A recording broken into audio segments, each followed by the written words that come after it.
আসসালামু আলাইকুম। আমি লাবণী রহমান। যে খারাপ ব্যবহার তুমি আজ কারোর সাথে করছো ৫ বছর পরে হলেও ঘুরে ফিরে তোমার কাছেই ফিরে আসবে। আজ আমি রান্না করব ডাঁটা আর আলু দিয়ে পিউলি মাছের চচ্চড়ি। চলুন শুরু করা যাক।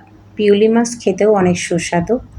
আমি ডাঁটাগুলো কুচি কুচি করে কেটে নিয়েছি। এটা খুবই সুস্বাদু নরম ডাঁটা, আলু আর ডাঁটা। আমি প্রথমে পরিষ্কার করে ধুয়ে নিয়েছি। পেঁয়াজ বাটা, জিরা বাটা, রসুন বাটা, দিয়েছি হলুদ আর ঝালের গুঁড়া আর ধনিয়ার গুঁড়া, পেঁয়াজ কাঁচামরিচ কুচি, সরিষার তেল আর স্বাদ মতো লবণ দিয়ে আমি প্রথমে মাখিয়ে নিব। ভালো করে মাখিয়ে আমি সামান্য একটু পানি দিয়ে দেবো, খুব বেশি একটা না।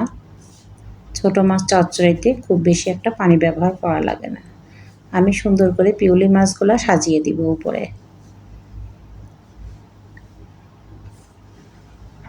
ভালো করে চামচ দিয়ে সাজিয়ে ঢাকনা দিয়ে ঢেকে দিব। ডাঁটাও অনেক নরম, মাছও অনেক সুস্বাদু নদীর মাছ। আমি হালকা করে চামচ দিয়ে নেড়ে দিলাম, দিয়ে আবার ঢাকনা দিয়ে ঢেকে দিলাম। খুব বেশি সময় ধরে এটা রান্না করা লাগে না, অল্প সময়ে রান্না হয়ে যায়। আমি ঢাকনা দিয়ে ঢেকে বারবার খুলে খুলে দেখছিলাম। দিয়ে দিলাম একটু ধনেপাতা কুচি, দিয়ে চামচ দিয়ে একটু সামান্য নাড়িয়ে দিলাম, দিয়ে আবার ঢাকনা দিয়ে ঢেকে দিলাম।